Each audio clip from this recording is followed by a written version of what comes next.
So tonight, I want to talk about the 1979 Italian horror flick, Zombie 2.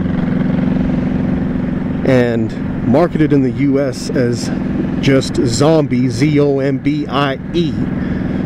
But marketed everywhere else as Z-O-M-B-I 2, Zombie 2. And to give a little bit of background, Zombie 2 technically didn't have a prequel. You know, Zombie 2 technically didn't have a Zombie 1, so to speak. I mean, they did, but they didn't have a Zombie 1. So let me explain. You know, back in 1968, George Romero came out with his genre-defining Night of the Living Dead. And 10 years later, he came out with his sequel, Dawn of the Dead. Dawn of the Dead, directed by George Romero, was produced by the Italians. And in Italy and in other countries, Dawn of the Dead was marketed as Zombie, Z-O-M-B-I. Huge success, you know, amazing movie. You know, worldwide people were just very impressed with Dawn of the Dead and or however you called it, Zombie, in other countries. So in order to capitalize on the success of Dawn of the Dead, of Zombie, to ride on the coattails of that success, some other Italians came up with this movie, Zombie 2. Had nothing to do with the storyline of Dawn of the Dead, had no connection to George Romero at all, and you know, in most cases, people would probably dismiss these quote sequels as being second rate and not worth even watching. And I'm here to tell you, man, if you have not seen Zombie 2, I mean, it really is a good zombie flick that stands alone. And yeah, you know that they tried to ride on the coattails of Dawn of the Dead, but I think that, in my opinion, I mean, really a good standalone zombie flick all by itself. So let's give a quick synopsis of the story. There's this boat, shows up in New York. The boat's you know, deserted, the owner's gone, there's actually a zombie on board, the zombie attacks, you know, the Coast Guard or the police officers, whoever it is that gets onto the boat. The boat's owner's daughter goes on this quest to try to find out what happened to her dad. And the quest takes her to the Caribbean, takes her to Motovlogs Island in the Caribbean. And on Motovlogs Island, you know, the island is overrun by living dead, and there's this doctor on the island who's trying to cure him and this and that. So it's that whole basic storyline. But what I really liked about the movie was that they actually kind of touched on some of the roots of zombieism, I guess you could say. They kind of touch on the voodoo roots of zombieism. And the George Romero movies, he basically kind of flipped that whole genre on its head and kind of started fresh and came up with the flesh-eating zombies, the zombies you had to kill in the head, there's this infection, you know. All of that came from George Romero.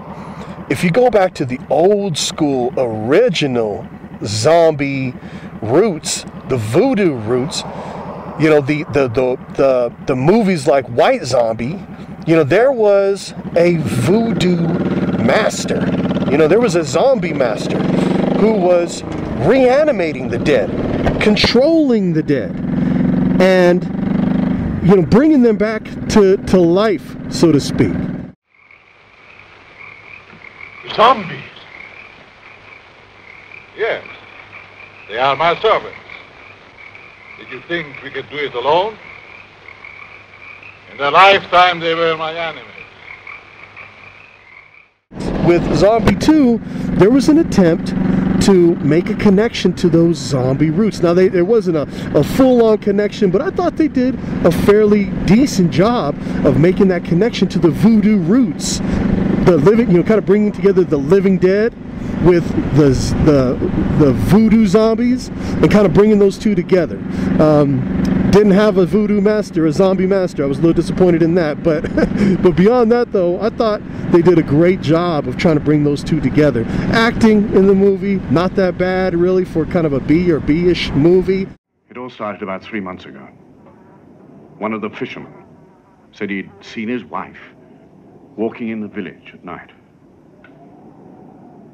Only she'd been dead for 2 days. Actually stars Tisa Farrow, who is Mia Farrow's sister. When I first saw it, I was like, hey, is that Mia? It's like, no, that's Tisa. That's Tisa Farrow.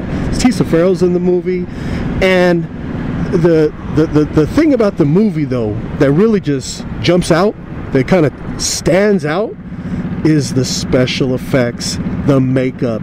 Oh my goodness. I mean, really, in my own opinion, I think rival the special effects and makeup done on Dawn of the Dead. In fact, maybe like a notch a notch higher, a notch above from the special effects and makeup done on Dawn of the Dead. There's this scene, man. There's this scene, this underwater scene. I mean, how many times you see an underwater zombie scene?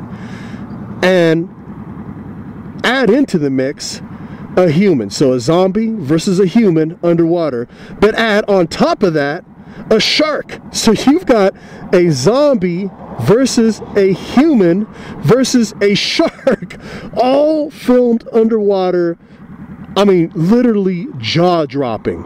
Literally jaw-dropping. You see that scene, you're like, oh my God, what the... Oh my, I mean, leaves you literally speechless, because you're like, wow, what in the world is going on here? I mean, seriously, just this jaw-dropping scene. If you have not seen the movie at all, you gotta see it for that scene alone. So if you are a fan at all of Living Dead flicks, of zombie flicks, and if you haven't seen Zombie 2, highly recommend it. You gotta go check it out, man. Again, marketed in the US is just Zombie. Everywhere else is Zombie 2. Check it out. So with that, my friends, my people, keep watching them movies with a critical eye and a respect for the craft. Yeah, this is SoopaBee.